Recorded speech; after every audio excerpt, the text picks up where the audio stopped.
మూడో స్థానం గానే మీకొచ్చిన ఓట్లు. ఇప్పుడు మూడో స్థానం వచ్చినా ఇప్పుడున్న పరిస్థితుల్లో మేము ఫస్ట్ పొజిషన్‌లో ఉన్నాం. మీ ప్రత్యర్థి కాంగ్రెస్ పార్టీకి సంబంధించిన ప్రణవ్ గారిపై మీ రియాక్షన్ ఏంటి అనంటే, ఆయన చాలా సింపుల్‌గా ఎట్లా కొట్టి పారేశారంటే, అమూల్ బేబీ పెద్దగా పట్టించుకోను అని అన్నారు. రాష్ట్ర వ్యాప్తంగా అతను సూసైడ్ స్టార్, ఇంకా రీల్ స్టార్. అతనికి ఎంతసేపు ముందొక 2 కార్లు, వెనుకో 2 కార్లు, సైరన్లు, గన్‌మెన్లు, ఈ షోకులు తప్ప వెనకనే పోతుంటాడు. బౌన్సర్ రెడ్డి అతను. ఆ? Bouncer Reddy, okay. కౌశిక్ రెడ్డి కాదు, బౌన్సర్ రెడ్డి. నియోజకవర్గం ఏం ఉపయోగపడతలే ఎమ్మెల్యే?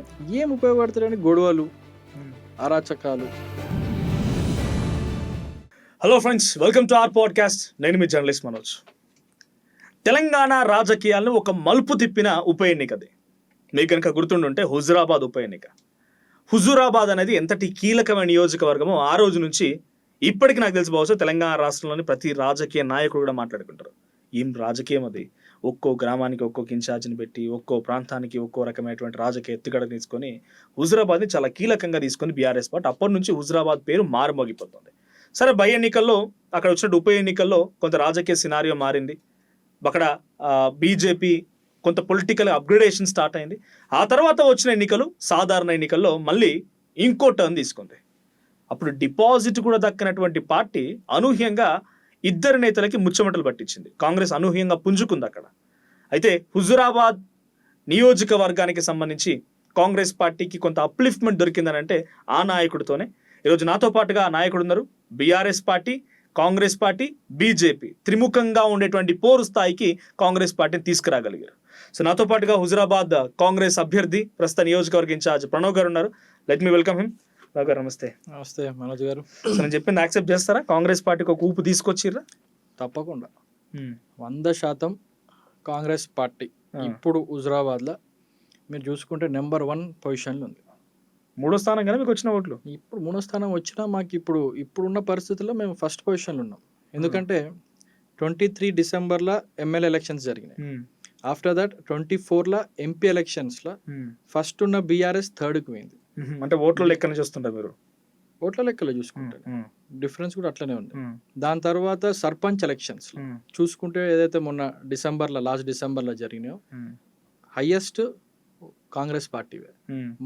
మొన్న జరిగిన మున్సిపల్ ఎలక్షన్స్లో హుజురాబాద్ మున్సిపాలిటీ కాంగ్రెస్ పార్టీ ఎవరు సపోర్ట్ లేకుండా, ఇండిపెండెంట్ సపోర్ట్ లేకుండా మేము ఇచ్చిన బీఫామ్లతోనే మేము మెజార్టీ స్థానం స్థాపించి చైర్మన్, వైస్ చైర్మన్ మేము సాధించుకున్నాం. ఇక్కడ హుజురాబాద్ మున్సిపాలిటీ. కానీ జైత్యాల మిస్ అయింది, జమ్మికుంట మిస్ అయినట్టు చేతుల నుంచి. జమ్మికుంట ఇండిపెండెంట్ చైర్మన్ అయిండు with BRS support. BRS party సొంతంగా ఫామ్ చేయలేకపోయింది కదా, మరి ఏమైంది అప్పుడు? కానీ ఫైనల్లీ ఎన్ని ఓట్లు చూసినా కూడా అక్కడ ఎమ్మెల్యే అయితే బీఆర్ఎస్ఏ కదా. ఎమ్మెల్యే బీఆర్ఎస్ఏ, కానీ మీకు ప్రజల ఆదరణ ఇప్పుడు మరి ఏదైతే లాస్ట్ 2023 డిసెంబర్ నుంచి ఇప్పుడు 26 జూన్లో ఉన్నాం. ప్రతి ఎలక్షన్లో కాంగ్రెస్ పార్టీ పర్ఫామ్ చేసింది, కార్యకర్తలు కష్టపడ్డారు, అండ్ మీ ఫలితం కూడా రిజల్ట్ కూడా మీరు చూసుకోవచ్చు కదా. మున్సిపాలిటీ మేము కైవసం చేసుకున్నాం, సర్పంచులు మేము కైవసం చేసుకున్నాం. ఎంపీ ఎలక్షన్స్లో మేము అదే మెయింటైన్ చేసుకుంటూ వచ్చినాం. మేము పొజిషన్ మీరు అన్న బీఆర్ఎస్ ఫస్ట్ ఉన్నది థర్డ్కి వెళ్ళిపోయింది. బీఆర్ఎస్ థర్డ్ ఉంది ఇప్పుడు ఎంపీ ఎలక్షన్స్లో మీరు చూసుకోండి, థర్డ్ పొజిషన్. సో మనం డీటెయిల్డ్గా మాట్లాడుకుందాం మీ కాన్స్టిట్యున్సీ విషయాలు కానీ, మీ పొలిటికల్ కెరీర్ కానీ. ఫస్ట్లీ మిమ్మల్ని ప్రణవ్ బాబు అనల్లా, ప్రణవ్ సార్ అనల్లా, ప్రణవ్ అని పిలవచ్చా? మీరు మంచిగా ప్రణవ్ అని పిలవండి. అంటే నేను పిలవడం వరకు కొంత మిమ్మల్ని పిలుస్తారేమో ప్రణవ్ గారు అని నేను సంబోధిస్తాను, తప్పలేదు. కానీ నియోజకవర్గంలో కానీ మీ చుట్టూ నాయకులు కానీ లేకపోతే ప్రణవ్ బాబు అంటే ప్రణవ్ బాబు మీ యాక్చువల్ నేమ్? నా పేరు only Odithala Pranav. So actual my official name. Okay. అన్న అని అంటారు కొంతమంది ప్రణవ్ బాబు అని అంటారు, సో ప్రణవ్ అని అంటారు, ప్రణవ్ తమ్ముడు అంటారు, కొంతమంది తమ్మి అంటారు. ఎవ్వరు ఏదన్నా నా వ్యక్తి రిలేషన్ ఇంపార్టెంట్. ఓకే. సో నాకు ఎవరు ప్రణవ్ తిట్టనంత వరకు ఎట్లా పిలిచినా ఓకే. అంటే బేసిక్గా జర్నలిస్ట్గా మేము చూసినప్పుడు చాలా వరకు నాయకుల్లో కానీ అన్న అని పిలిచిన అఫెక్షన్ వేరే ఉంటుంది. సారు లేకుంటే బాబు, అయ్యా ఇలాంటి పదాలు ఏంటంటే పబ్లిక్ ని చాలా దూరం చేస్తూ ఉంటాయి. అట్లాంటి పిలుపు మీకు ఎక్కువగా పాపులర్ ప్రణవ్ బాబు అని. నన్ను అన్న అన్నోళ్ళు తమ్ముడు, పెద్ద మనుషులు అయితే బిడ్డ అంటారు, ఊర్లో తాతలేజ్ ఉన్నోళ్ళు అవును. బిడ్డ అంటారు, అవును. కొంతమంది అన్న అంటారు. Um. So I'm okay with it. అంటే సార్ అని పిలువ రిస్ట్రిక్షన్ నియోజకవర్గం నాకు అట్లా అస్సలు ఆ. లేనే లేదు. అంటే కొంతమంది ఉంటారు నాయకులు సార్ అని పిలిస్తేనే లే పలుకుతారు, లేదు అట్లా అయ్యా బాబు లే అంటే లే లేదు. పలుకుతారు. నన్ను కష్టం వచ్చి లేదా పని పైన నా దగ్గరకు వచ్చిన, నన్ను ఏం పిలవకపోయినా నేనే దగ్గర పోయి ఏందో కనుక్కొని నేను చెయ్యేది ఖచ్చితంగా నేను చేస్తా. అంతే. పొలిటికల్ లెగసీ మీ ఫ్యామిలీ విషయానికి వస్తే రాజేశ్వరరావు గారు రైట్ ఆయన ఎంపీగా పనిచేసారు, చాలా లెగసీ ఫ్యామిలీ నుంచి వచ్చారు. ఎందుకు ఆలస్యమైందా రాజకీయాలకు ఎంట్రీ ఇవ్వడం, లేకపోతే నచ్చలేదా, సమయం సందర్భం కోసం వెయిట్ చేసిరా, అక్కడి నుంచే వచ్చిందా ఈ పొలిటికల్ ఎంట్రీ, ఎట్లా రావాలనిపించింది? ఉడతల రాజేశ్వరరావు గారు మై తాతగారు, మ్మ్. Fathers father. మ్మ్. వారు 72లో హుజురాబాద్ నియోజకవర్గానికి, అప్పుడు పాత హుజురాబాద్ నియోజకవర్గం ఉండే, మ్మ్. అది ఎమ్మెల్యే, మ్మ్. తర్వాత ఎమ్మెల్సీగా ఉండేవారు. మ్మ్. దెన్ 92 to 96 మ్మ్. వారు ఎంపీ మ్మ్. ఉండేవారు. అప్పుడు కాలేజ్ స్కూల్ గోయింగ్ మ్మ్. కిడ్. మ్మ్. అప్పటి నుంచి కొంచెం ఇంట్రెస్ట్, మ్మ్. ప్రజలు కొంచెం ఊర్లలో తిరుగుడు, ఆ వాతావరణం అదంతా కొంచెం తెలియకుండా లోపల తెలియకుండా ఇన్బిల్ట్గా ఉంటుంది అంటారు చూడండి, మ్మ్. అట్లుండే. మ్మ్. బట్ ఏదైనా రాజకీయానికి అవకాశాలు ఉండాలి, రైట్ టైమింగ్ ఉండాలి, అక్కడ పరిస్థితులు మ్మ్. ప్రభావాలు కూడా ఉండాలి. సో ఇప్పుడు మొన్న 23లో అవకాశం వచ్చింది. రేవంత్ రెడ్డి గారు కాంగ్రెస్ పార్టీ నమ్మి ఒక అవకాశం బాధ్యత అప్పచెప్పిండ్రు. మ్మ్. సో ఇచ్చిన ఏదైతే అవకాశాన్ని మ్మ్. మ్యాక్సిమం ఉన్న సమయంలో చేసి ఓట్లు పోయిన గత ఎలక్షన్ కంటే మ్మ్. ఓట్లు సంపాదించి క్యాడర్ని స్ట్రాంగ్ చేసుకుంటూ అక్కడ హుజురాబాద్ నియోజకవర్గంలో రేపు జరగబోయే ఏ ఎలక్షన్లైనా జెండా పాతేది కాంగ్రెస్ పార్టీ. మ్మ్. చాలా కాన్ఫిడెన్స్ ఉంది అయితే. 100%. మ్మ్. క్యాడర్ ప్రతి ఊర్లో మేము క్యాడర్ పెంచుతున్నాం. మ్మ్. ఇంకా మీకు చెప్పిన కదా ఇందాక, బిఫోర్ ప్రణవ్ అక్కడ కంటెస్ట్ చేయకంటే ముందు కాంగ్రెస్ పార్టీ బై ఎలక్షన్ 3 కనీసం డిపాజిట్ రాలేదు, 3,000 ఓట్లు వచ్చినాయి అక్కడ. సరే ఇవన్నీ మాట్లాడుకునే ముందు ఆ ఎలక్షన్లో నేను అక్కడ ఎలక్షన్కి వచ్చిన ఎలక్షన్ క్యాంపెయిన్లో అక్కడ జరిగిన విధానం, ఎందుకంటే మొత్తం సెంటర్ ఆఫ్ అట్రాక్షన్ కదా హుజరాబాద్ బై ఎలక్షన్స్ అప్పుడు. బహుశా మీరు బీఆర్ఎస్కి క్యాంపెయిన్ చేసినట్టున్నారు కదా, బీఆర్ఎస్ పార్టీ క్యాంపెయిన్ చేశారు, బీఆర్ఎస్ పార్టీతో ఉన్నట్టున్నారు కదా. సడన్గా వై డిడ్ యూ డిఫరెన్షియేట్, ఎందుకు డిఫరెన్షియేషన్ వచ్చింది? డిఫరెన్షియేషన్ ఏం లేదు. ఇప్పుడు మా grand father brother captain Lakshmikantha Rao గారు ఇంటూ టీఆర్ఎస్, వాళ్ళ సన్ సతీష్ కుమార్ గారు హుస్నాబాద్ నుంచి 2 times ఎమ్మెల్యే. సో ఆబ్వియస్లీ అప్పుడు వారు ఆ టైంలో ఉన్నప్పుడు మేము కాలేజ్ స్కూల్ ఉండేటోళ్ళం, వారు ఉన్నప్పుడు కాలేజీలో ఉండేటోళ్ళం. సో ఫ్యామిలీలో కుటుంబ సభ్యులు ఎలక్షన్లో పోటీ న్యాచురల్ కదండి. సో మేము సపోర్ట్గా ఉంటాం. అంటే you are not a part and parcel of TRS or BRS. ఎప్పుడు సభ్యత్వం లేదు నాకు, ఎటువంటి పదవి లేదు నాకు. సో టీఆర్ఎస్లో సభ్యత్వం లేదు, పదవి లేదు నాకు. ఫ్యామిలీ ఆబ్వియస్లీ కుటుంబ సభ్యులు ఉన్నప్పుడు డెఫినెట్గా మేము సపోర్ట్ చేస్తాం కదా. సో ఆ రకంగానే సపోర్ట్ చేసినాం బీఆర్ఎస్కి. సో ఏం జరిగింది మరి సడన్గా? అంటే అప్పుడు స్కోప్ దొరికింది, ఆయన బీజేపీలోకి వెళ్ళడం, తర్వాత గెల్లు శ్రీనివాస్ అక్కడ కంటెస్ట్ చేయడం, స్కోప్ దొరికింది కదా. సో ఆ పార్ట్ అండ్ పార్సల్ ఆ ఫ్యామిలీలో అసోసియేట్ అయ్యి ఉండి మీరు ప్రచారం చేసినప్పుడు why don't you choose BRS? BRS చూసుకోనికి ఆప్షన్ దొరకలేదా? కాంగ్రెస్ పార్టీకి ఎందుకు స్విచ్ ఆల్ అవుతుంది? తెలిసి మీరు కండువా చేసింది కాంగ్రెస్ నుంచే, but why don't you try with BRS? First మేము రేవంత్ రెడ్డి గారు, అప్పుడున్న పిసిసి అధ్యక్షులు రేవంత్ రెడ్డి గారు మమ్మల్ని కాల్ చేసి అక్కడ ఐ థింక్ వాళ్ళు ఒక సర్వే చేసినట్టున్నారు. చేసినప్పుడు వాళ్ళు ఆబ్వియస్లీ నేషనల్ పార్టీ చాలా సర్వేలు చేస్తారు, ఎవరు ఉంటే బాగుంటుందని ఆలోచిస్తారు, ఇవన్నీ చూసినట్టున్నారు. అండ్ దాని షార్ట్ లిస్ట్ కొన్ని నేమ్స్ చేసినట్టున్నారు. దానిలో నన్ను పిలిచిండ్రు, అవకాశం వచ్చింది అక్కడ చేస్తావా అని మన అడుగుడు టైంకి మనకు కూడా ముందు ఏదో ఒకటి, ఎందుకంటే హుజురాబాద్ అనేది మా నేటివ్ ప్లేస్. చిన్నప్పటి నుంచి అక్కడ సింగాపురం గ్రామం, అది హుజురాబాద్ మండల్లో. సో చిన్నప్పటి నుంచి అక్కడనే ఉండు. సో ఇదంతా పొలిటికల్ ఒక ఎన్వైరన్మెంట్ నాకు అలవాటు ఉంది కాబట్టి అవకాశం వచ్చింది. ఇది ఒక ప్రజలకి నా నుంచి అది ఒక యంగ్స్టర్గా అక్కడ ఉన్న యువకులకు ముఖ్యంగా ఏ రకంగా నా కాంట్రిబ్యూషన్ ఇవ్వచ్చు అనేది ఒక ఆలోచన ఉండే. So it is the right time and platform. ఇంకా నేషనల్ పార్టీ రేవంత్ రెడ్డి గారు అంటే మాకు అభిమానం.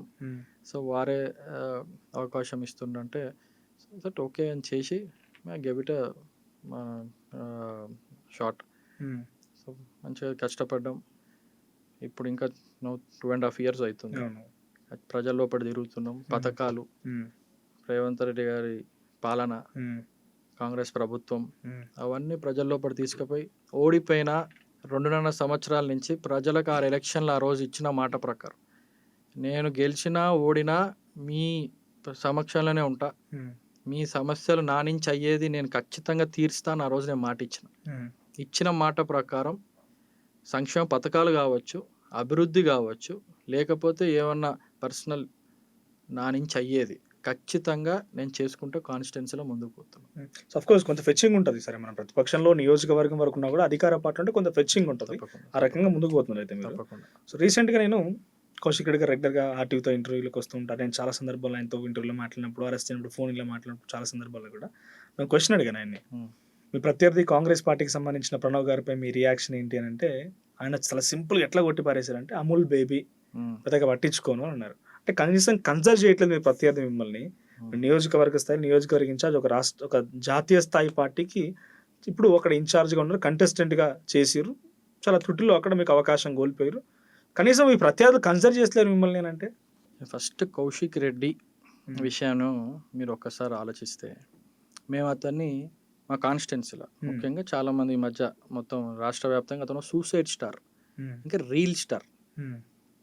ఎందుకంటే ఏమని చెప్పిండు, నేను చచ్చిపోతా, మీరు ఓట్లేకపోతే నేను సస్తా అని వీడి సినిమాల ఒక స్క్రిప్ట్ ఇస్తే యాక్షన్ చేసినట్టు అతను వైఫ్, వాళ్ళ డాటర్ నాట్ ఈవెన్ 11-12 years, ఆమెని ముందు పెట్టుకొని వీడియో రిలీజ్ చేసి ఒక సెంటిమెంట్ తోని అతను ఓట్లు అడిగిన విధానం, చచ్చిపోతా బ్లాక్మెయిల్ చేసే విధానంలో అతను చేస్తే ఇప్పుడు కాన్స్టిట్యున్సీలో తెలిసి వచ్చింది అందరికీ.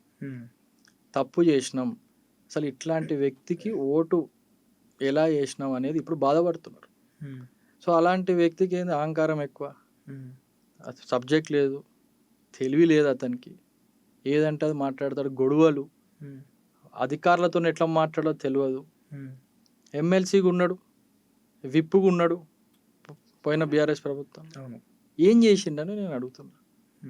ఆల్మోస్ట్ 2.5 years అతను ఎమ్మెల్సీగా ఉన్నాడు. ఆ ప్రభుత్వం ఉంది కదా, వాళ్ళ ప్రభుత్వం కదా. బై ఎలక్షన్లా ఇందాక మీరు అడిగినట్టు, బై ఎలక్షన్లో మీకు తెలుసు అడ్డగోలుగా ప్రొసీడింగ్ కాపీలు ఇచ్చిండ్రు. తర్వాత 2 years ఇతను ఎమ్మెల్సీగా ఉన్నాడు. మరి ఆ కనీసం ఇచ్చిన ప్రొసీడింగ్ కాపీలు వర్క్లు కూడా చేయలేకపోయిండు, అన్ని రిటర్న్ వెళ్ళిపోయినాయి.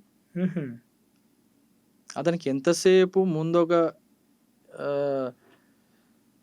2 కార్లు, వెనుకో 2 కార్లు, సైరెన్లు, గన్మెన్లు, ఈ షోకులు తప్ప డెవలప్మెంట్ ఎట్లా చేయాలి, ప్రజలకి ఏం అవసరాలు ఉన్నాయి, ఏం చేయాలనేది కాన్సెప్ట్ లేదు. మీరు చూడండి, అతను మీ సోషల్ మీడియాలో చూస్తే కళామందిర్ ఇంకా ఆర్ఎస్ బ్రదర్స్లో హోర్డింగ్స్ ఉంటాయి కదా, అట్లాంటి దాంట్లో నెక్స్ట్ ఐ థింక్ అతను తీసుకుంటారు కావచ్చు.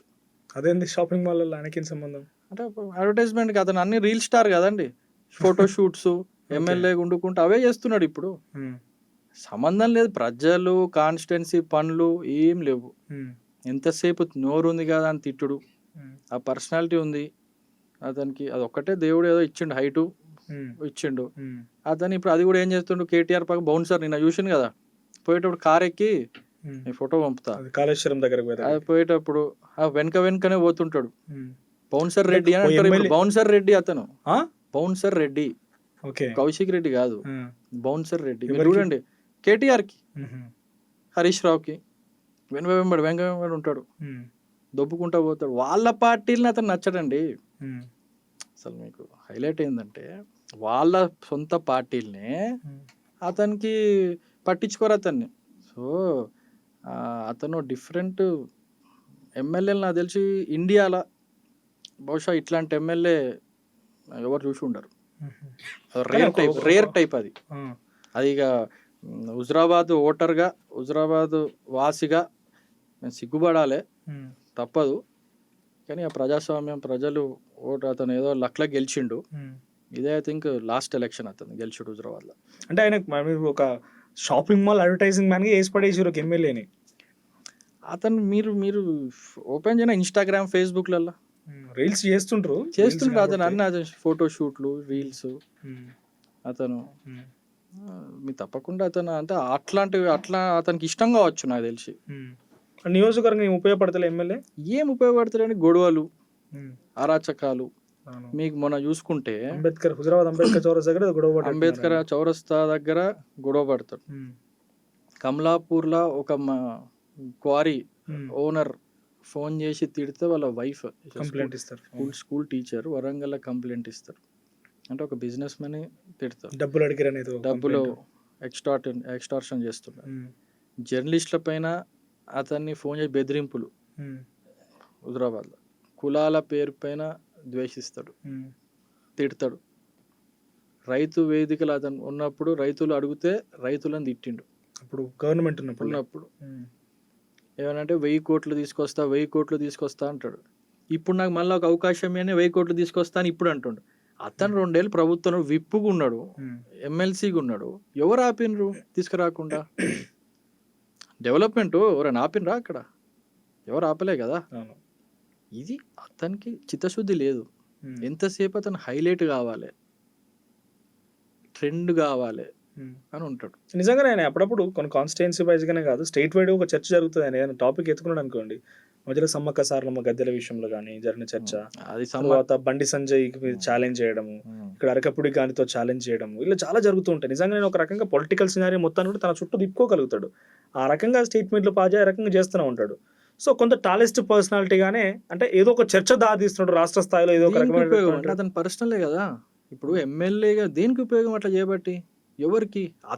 చెప్తున్నా, అతను పర్సనల్ ఎజెండా పెట్టుకుని అతను గ్రో అవుతుంది కావచ్చు, కానీ ప్రజలకు ఏం చేస్తున్నాడు? ఇతను ఎమ్మెల్యే, మీకున్న 4 కోట్ల జనాభాలో 119 అసెంబ్లీ సీట్స్లో ఇది ఒక ఎమ్మెల్యే అంటే ఎంత బాధ్యతగా ఉండాలి, ప్రజలకి ఎంత రెస్పాన్సిబుల్గా ఉండాలి అంటున్నా.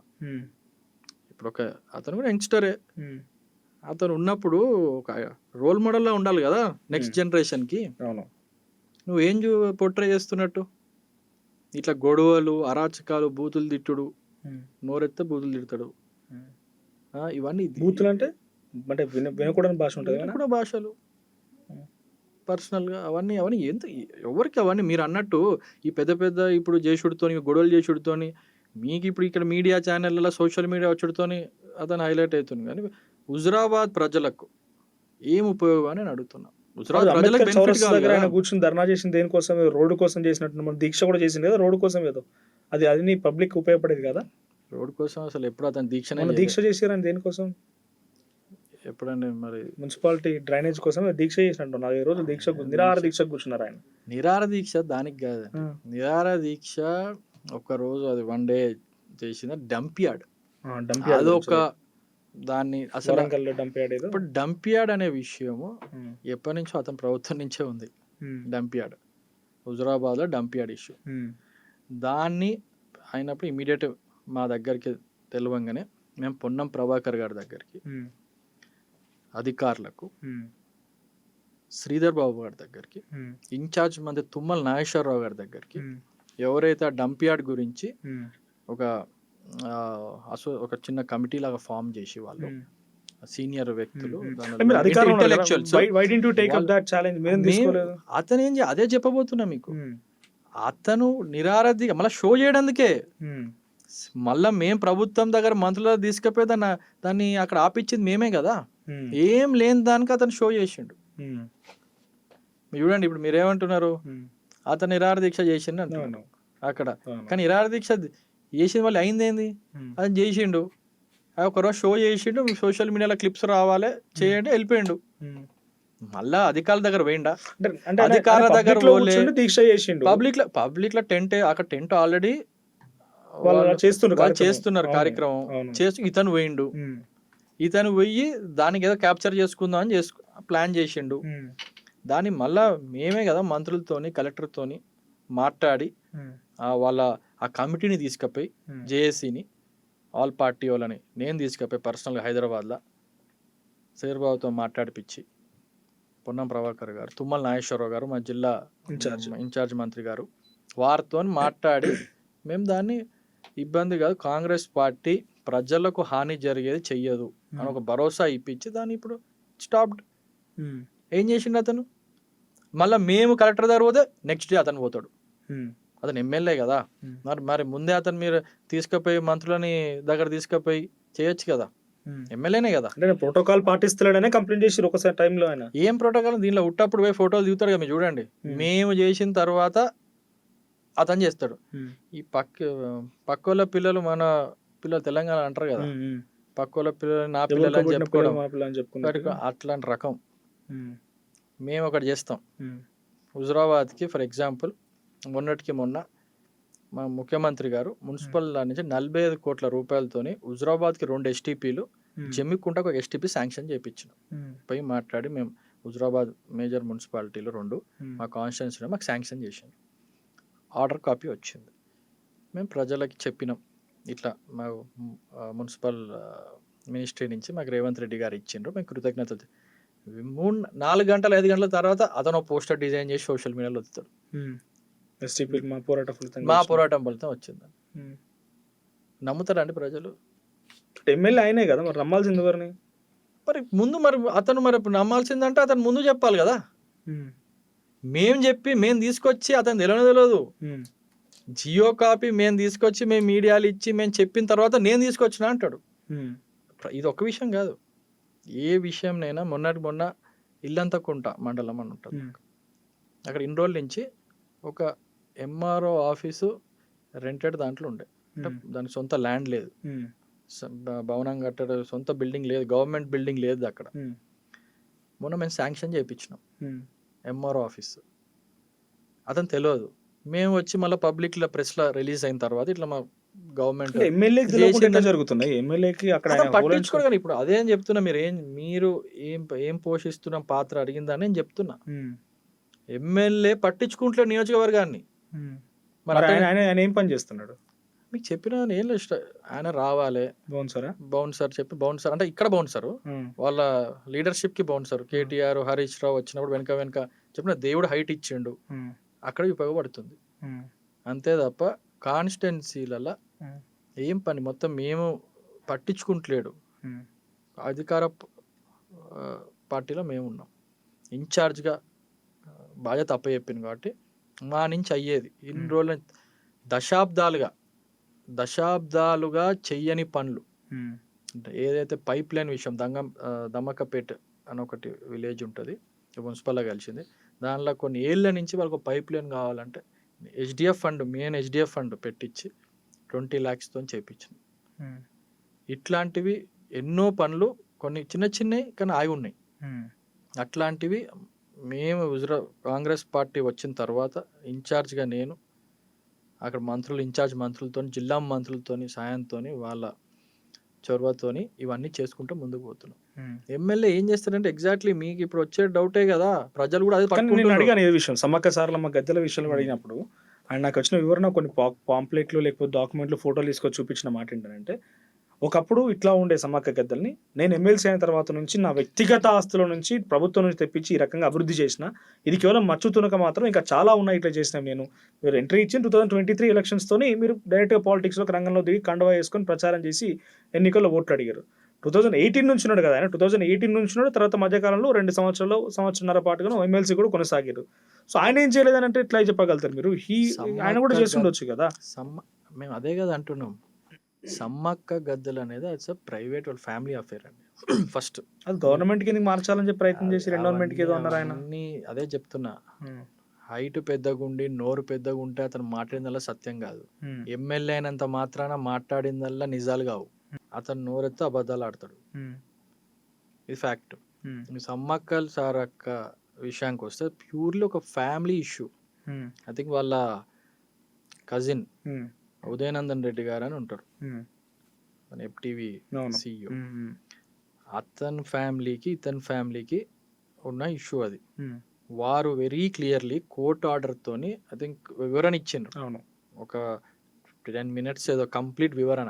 కానీ ఎమ్మెల్యే సరే వివరణ వచ్చింది, ఇది ప్రైవేట్ ల్యాండ్ అని చెప్పి గవర్నమెంట్ కోర్ట్ అనౌన్స్ చేసినా కూడా, వాళ్ళు అనౌన్స్ చేసిన తర్వాత ఇక ఏముందండి, దానికి ఎమ్మెల్యే ఇంత పెద్ద జాతర జరుగుతుంది, ప్రోటోకాల్ ఇవ్వాల్సింది నాకా ఆ జాతరకి ఇస్తారు. ఏకంగా CPని టార్గెట్ చేసి, CP ఒక మతానికి సంబంధించిన వ్యక్తి, CP వాళ్ళకి ఫుల్ ప్రైజ్ సపోర్ట్ చేస్తున్నారని గద్దెల మీదకి పోయి ఒక దళిత సర్పంచ్ మహిళ వస్తే తనపై దాడి జరిగినట్టుగా ఇవంతా ఒక 1-2 days కంప్లీట్ పొలిటికల్ హైడ్రామాకి పీక్ స్టేజ్లోకి వెళ్ళింది ఆ ఇష్యూ మొత్తం కూడా. సో నిజంగానే ఒక ఎమ్మెల్యే ప్రోటోకాల్ ఇవ్వాలన్నా వద్దా? ఎమ్మెల్యే ప్రోటోకాల్ ఇవ్వాలి. దానికి కాంగ్రెస్ పార్టీ స్పెషల్గా వాళ్ళ పార్టీ టీఆర్ఎస్ ఉన్నప్పుడు అదేమి వాళ్ళు ఏం చేసిండ్రో ఏందో అన్ని అందరికి తెలుసు. అవును. కానీ కాంగ్రెస్ పార్టీ ఉన్నప్పుడు కాంగ్రెస్ పార్టీలో ఖచ్చితంగా ప్రోటోకాల్ అనేది ఏదైతే కాన్స్టిట్యూషన్గా ఉందో ఖచ్చితంగా ఇస్తారు. కానీ అక్కడ రోజు జరిగింది ఏందనేది మీరు ఒక నిమిషం అక్కడ మీరు చూస్తే వెరీ క్లియర్గా పోలీసు వాళ్ళు అక్కడ కోర్ట్ ఆర్డర్ ఫాలో కావాలని వచ్చిండ్రు. అక్కడ court order follow Sammakka Sarlamma గద్దలకు రాకముందే గద్దల పైన నిల్చుంటా అంటే ఇక్కడే దేవతా హంగామా ముట్లకు చేస్తా, రాకముందే. రాకముందే law and order problem create చేస్తా అంటే పోలీసులు ఎందుకు ఊరుకుంటారు? అది కోర్టుకు పోయింది కదా ఫ్యామిలీ. అందుకే చెప్తున్నా అది ఫ్యామిలీ ఇష్యూ. అక్కడ వాళ్ళ 2 ఫ్యామిలీల మధ్యలో పర్సనల్గా జరిగింది అది. సమ్మక్క సార్లమ్మది ఈవెంట్ దేవుళ్ళదే కావచ్చు, కానీ దాన్ని ఆర్గనైజ్ చేసేది అది ఒక family, private land, family issue అది. దాంట్లో కోర్ట్ ఆర్డర్ని పోలీసు వాళ్ళు ఫాలో అవుతున్నారు. ఇదని హంగామా చేసుడు వాళ్ళ ఇంటి ముందు నుంచే పోతుంది అది. సమ్మక్క సార్లమ్మ వాళ్ళ వీణవంకాలు వాళ్ళ ఇంటి ముందు నుంచే పోతుంది. ఓ 45 నిమిషాలు గంట సేపు వాళ్ళ ఇంటి ముందే ఆపుతారు.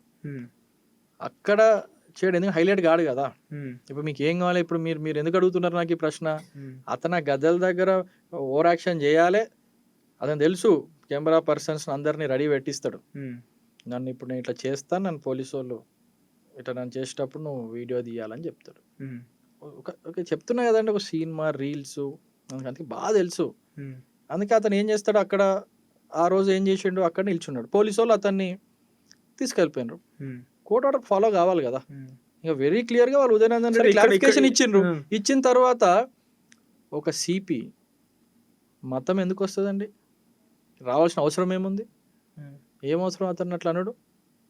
సిపి పైన కంటిన్యూస్ అలిగేషన్స్. ఏం చేసిండు సిపి? అతను డ్యూటీ ఫాలో అయ్యిండు. అతని పైన అలిగేషన్ వేసిండ్రు. ఈ క్లారిటీ ఇచ్చిండు. ఆ రోజు ఆయన లీవ్లు ఉన్నాడు, దానికి సంబంధించిన బోర్డింగ్ పాసులు ఐట్నర్ రిలీజ్ చేసిండు అతను. ఇతను చెప్తున్న నోటుకు వచ్చిందల్లా బట్ట కాల్చి మీ దేశ పనులు చేస్తాడు. ఇవన్నీ ఇప్పుడు ఈ కాంట్రవర్సీ ప్రజలకి ఏమైనా సంబంధం ఉందా? ప్రజలకి ఉపయోగపడేది ఉందా? ఇట్లాంటి పనులు చేస్తాడు. ఇదే కావాలి అతనికి. సోషల్ మీడియాలో లైక్లు కావాలి, ఫాలోవర్స్ పెంచడానికి ఏం చేయాలి, ఇట్లాంటి చేసుడు తప్ప. మీరు ఒక ఎమ్మెల్యేని కాస్త సోషల్ మీడియా ఇన్ఫ్లుయెన్సర్ చేసేసారు. ఆయన ఖచ్చితంగా మేము ఎమ్మెల్యే అని మేమైతే భావించాం. సో ఇది ప్రణవ్ గారితో స్పెషల్ పాడ్కాస్ట్. చూస్తుండే RTV. At the same time మీకున్న అనుమానాలని, సందేహాలు, ముఖ్యంగా హుజరాబాద్ నియోజకవర్గ ప్రజలు అని చెప్పిన మాటల్లో మీకు అనుమానం కలిగిందా, మీకు ఏమైనా సందేహం కలిగిందా, మీ అభిప్రాయాన్ని కామెంట్ చేయండి.